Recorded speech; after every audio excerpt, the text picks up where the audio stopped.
A few years ago, you probably heard that hip-hop celebrated its 50th anniversary. Happy birthday to hip-hop. It's believed that hip-hop was first heard on this day in 1973 at a party in the Bronx. 50 years from the Bronx to TikTok to the whole world. As the story goes, the genre was invented at a house party in the Bronx in 1973. In the following decades, it spread from New York to the rest of the world, becoming the most influential musical style on the planet. But what if it wasn't that simple? There's an argument to be made that all Black culture in the U.S. is Southern culture. I'm Anissa Khalifa. This is The Broadside, where we tell stories from our home at the crossroads of the South. This week, producer Charlie Shelton Ormond explores hip-hop's deep Southern roots and asks, was the first rapper from North Carolina? With so many options, why choose Arizona State University? For me, the only online option was ASU because of the quality. Their faculty was really involved with their students and care about your personal journey. The dedication to my personal development from my professors, that's been extremely valuable to me. Earn your degree from the nation's most innovative university. Online. That's a degree better. Explore more than 350 plus undergraduate, graduate, and certificate programs at asuonline.asu.edu.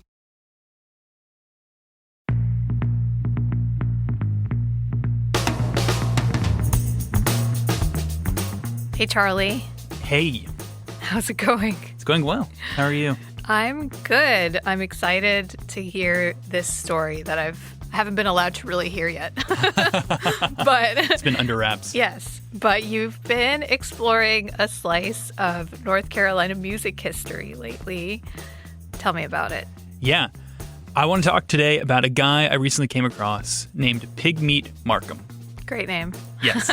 He was an entertainer with this long career from like the 1920s on up to the late 70s, early 80s. Wow. Pigmeat was definitely best known for his comedy routines. But today I want to talk specifically about one of his songs that was actually pretty groundbreaking. It's called Here Comes the Judge. Okay. Never heard of it. Let's play just the start of it. Yeah, he, this court is now in session. His Honor, Judge Pigmeat Markham presiding.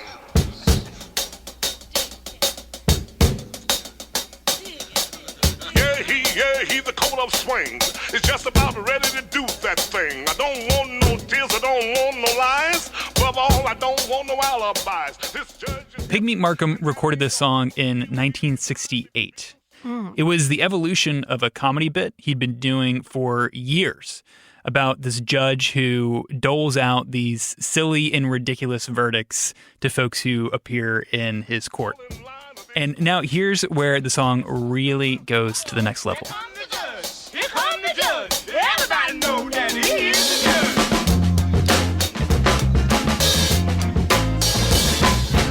Everybody, near and far, I'm going to Paris to stop this war. All those cats got to listen to me because I am the judge that you can plainly see. I want a big round table when I get there. What's this all sound like to you, Anissa?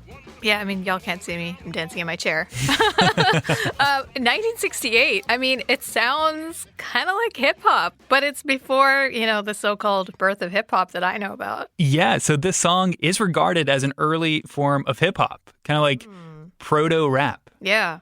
And like you just said, this came out in the late 60s. And hip hop, as we've come to know it, didn't really kick off until the early 70s, 1973, in the Bronx. But here's another thing I learned about Pigmeat Markham. He was born and raised in Durham, North Carolina.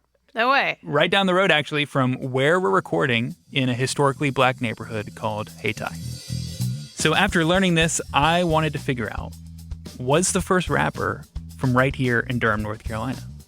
Amazing. I want to know. I heard Pigmeat before hip-hop was hip-hop. To get more into Pigmeat Markham, I turned to Mark Anthony Neal. He's a preeminent scholar on hip-hop history and culture, and he's also a professor in African and African-American studies at Duke University here in Durham. And his relationship with Pigmeat goes way back. Do you remember when Pigmeat first got on your radar? Yeah, I was probably 3 or 4 years old. Really? My parents had the record, Here Comes the Judge, in the house. And it was one of the songs that they would play when I was around, because it's kind of humorous and funny. So, the record came out in 68. By 69, 70, I had heard it many times. Wow. So his whole life, basically. Pretty much his whole life, yeah. So, as somebody who's been listening to this pretty much his whole life and whose work is steeped in music history, I asked Mark to break this song down.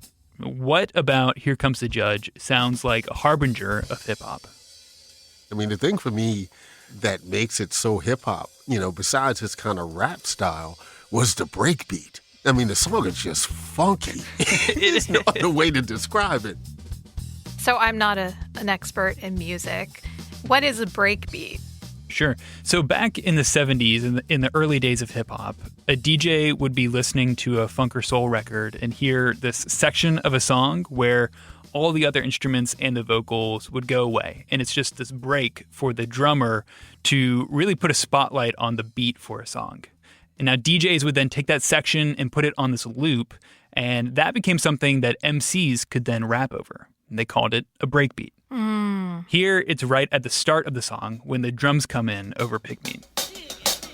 Yeah, he's the coat of swings. It's just about ready to do that thing. I don't want no tears, I don't want no lies. When you hear it, what you immediately hear is what you recognize as a hip-hop breakbeat.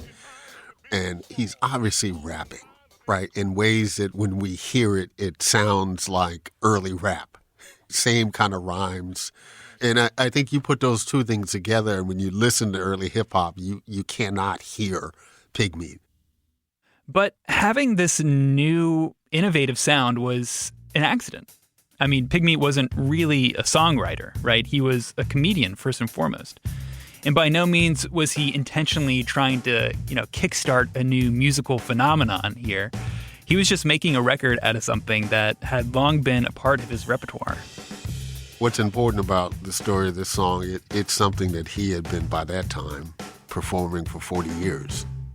40 years. For 40 years, yeah. And so this was this bit that he'd been doing for decades up to this point. Pigmeat's origins as an entertainer go back decades before he recorded Here Comes the Judge. So he was born in Durham in 1904. And now this won't come as a shock, Anissa, but Pigmeat wasn't his real name.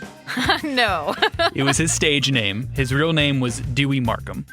And as a young man, he started to get gigs at carnivals and vaudeville shows around the South. And then in the 1920s and 30s, he moved up to the Chitlin circuit.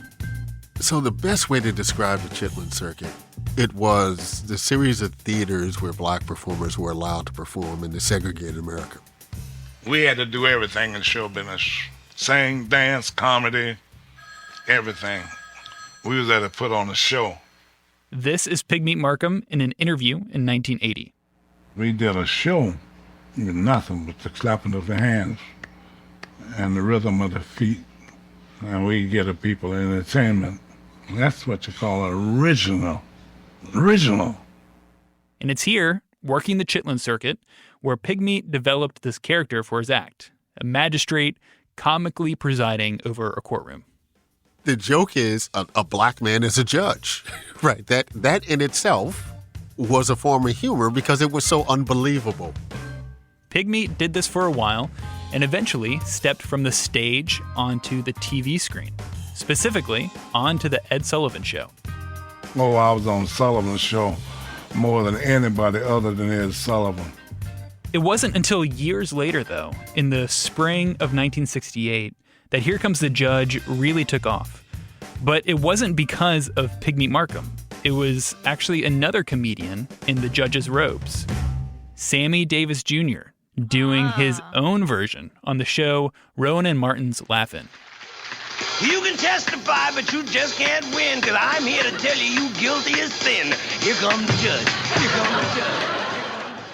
That's really kind of the moment, when Sammy Davis Jr. co-signs it, that Markham suddenly gets a broader following than what he had. So someone said Sammy did my judge scene. But he didn't do the scene. He just here come the judge, here come the judge, here come the, and it caught on. Here come the judge. Pretty soon, like a few months later, a song called Here Comes the Judge came out from the Motown musician Shorty Long. Cause here come the judge. Judge Shorty is presiding today, and he don't take no stuff from nobody, no kind of way. Hey, boy. Definitely a different sound. Yeah. Right, much more Motown. Yeah. But with all these people getting in on Judge, Pigmeat Markham thinks, okay, now it's my turn. Because no need of you letting this money get away from you. So I scuffled that night with it and got it practically all the way through. Next morning we go in the studio to record. We worked on it all day. I finished it up. Pigmeat worked with Chess Records out of Chicago to record his Here Comes the Judge. And now here's what really made this song pop. Okay, in the studio, there was Pigmeat Markham on the mic, right? But there were some other notable folks playing with him that day. So Maurice White of Earth, Wind, and Fire is playing drums. No wonder it was funky. Right, before Earth, Wind, and Fire, right? Yeah. Because it's Chess Records. A young Minnie Riperton is singing background. I mean, it's crazy. I mean, Minnie Riperton, this legend with an incredible voice, is singing backup with Pigmeat that day. Before they became legends, basically. Yeah, absolutely. So they put out this record, and it was an instant hit. Because the thing was so hot. When you went to a baseball game, when the umpire come out, when they get ready to change the pitchers, and all the grandstand holler, here come the judge, here come the judge, here come the judge, here come. It was a big thing. After the success of Here Comes the Judge, Pigmeat Markham got a big boost in popularity, and he continued to perform pretty much up until his death in 1981. He's more well-known in those last 10 years of his life, than he was for the 40 years prior to that point in time. But was Pigmeat Markham, this entertainer from Durham, North Carolina, the very first rapper? I pitched that question to Mark Anthony Neal. All right, big question. Was Pigmeat Markham the first rapper? We'll get into that after the break. Ooh, keeping me on tenterhooks. Now, everybody know I am the judge.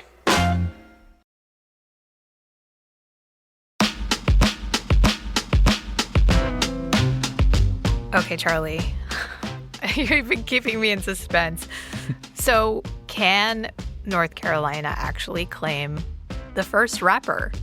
Good question. Can we claim the first? I asked that question to hip-hop scholar Mark Anthony Neal.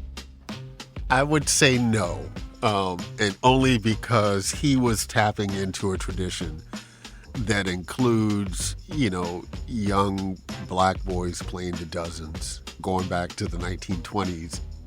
Playing the dozens is a game of tossing insults back and forth at each other, kind of like a casual battle of trash talk. Kind of what's sort of eventually evolved into the rap battle. Exactly.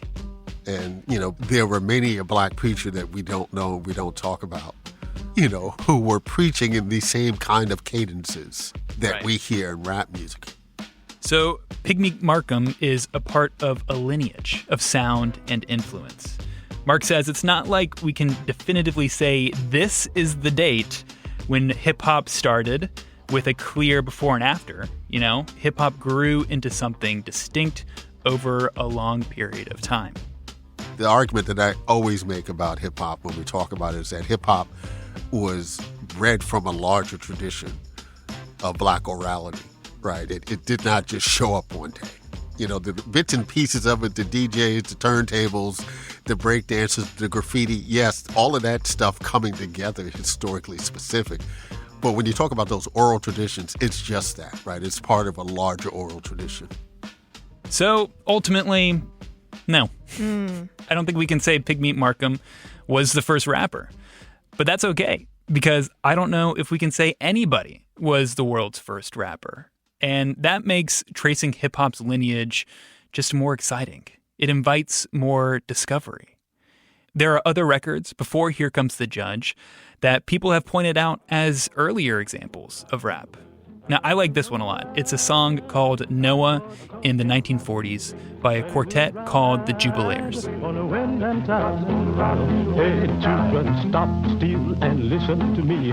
God walked down to the brandy sea. He declared that the aim was to send a man, and then he decided to destroy the land. He spoke to Noah. Noah, stop. He said, Noah, I want you to build me an ark. I want you to build. What do you think, Anissa? Is that rapping?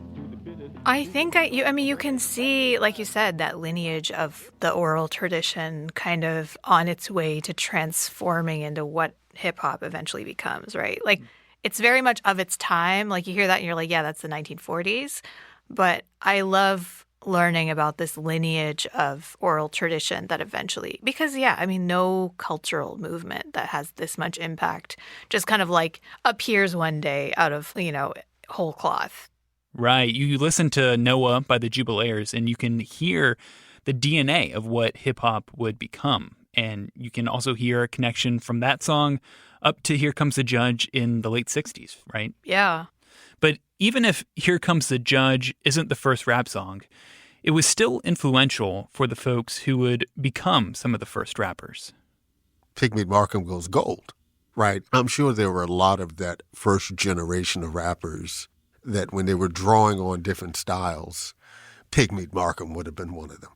Right. Even though Pigmeat was getting to be an older comedian and performer by this time in the late 60s, right, he still produces a hit. Because you had older black audiences who knew the routine. Right. And I think, again, for young folks, at this moment where there's becoming this kind of generational divide in black music, right? You can think about the generation of folks who are listening to Nancy Wilson and Johnny Mathis. I get misty just holding your hand. And then the generation that's listening to Sly and the Family Stone and the Temptations.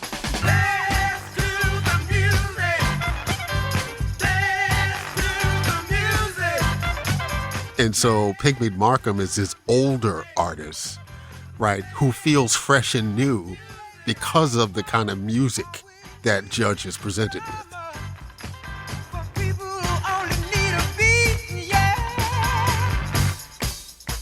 So Here Comes the Judge has got all these different elements that are in the mix, right? We've got Pigmeat's rap style.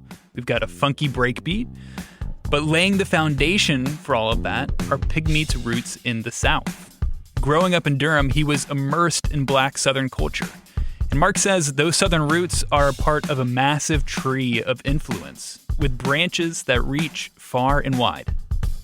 There's an argument to be made that all black culture in the U.S. is Southern culture. The majority of black folks were in the South when black folks in that first wave of the Great Migration, post-1910, World War I period, migrate to cities like Chicago and New York and Philadelphia and Detroit. They bring the South with them, right? And everything that you erect in this new place where you are, is Southern, right? Yep. Folks can still, when you listen to interviews with Snoop Dogg now, you can still hear that Louisiana, and he never lived in Louisiana, right? Mm-hmm. But his people did, right? And so you still hear that Southern drawl. What do you hear in Pigmeat's work, whether it's Judge or whether it's just his comedy routine, that is distinctly Southern?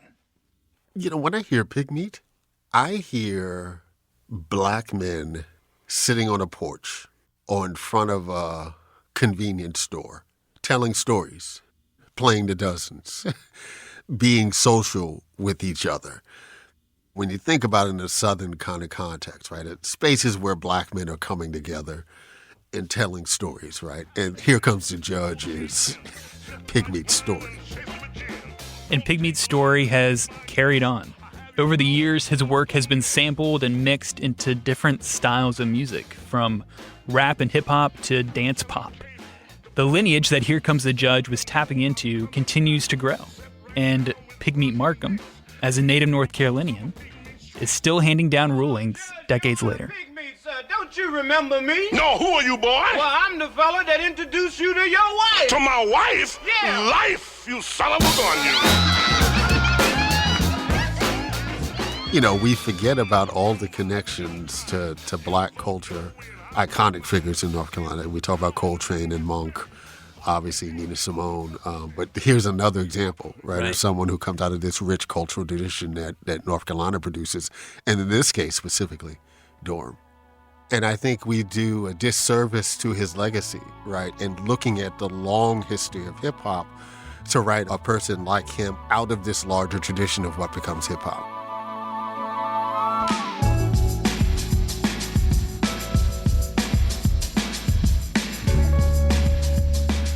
This was great. Thank you, Charlie. Yeah, thanks, Anissa. Thanks for chatting with me about this. I feel like you always teach me something really cool whenever we do one of these. This was a lot of fun.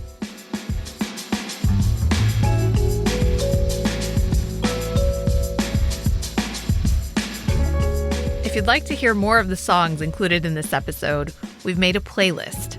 You can find a link to it in our show notes.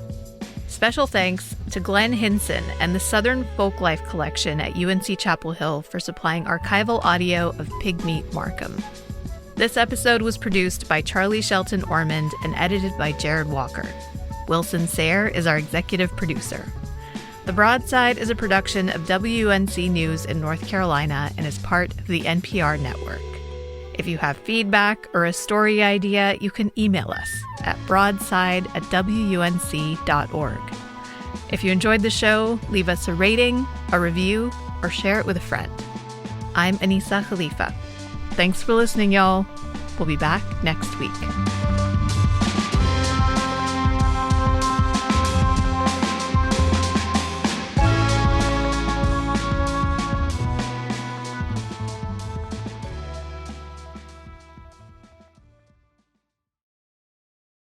Pluto TV has thousands of free movies and TV shows. What? This is the mindset. Free. This is the mantra. Free. This is the with movies like Joe Dirt, Pixels, and 50 First Dates. This is awesome. And TV shows like Survivor, SpongeBob SquarePants, The Fairly Odd Parents, and Ghosts. Pluto TV is always free. Huzzah! Pluto TV. Stream now, pay never. You're welcome.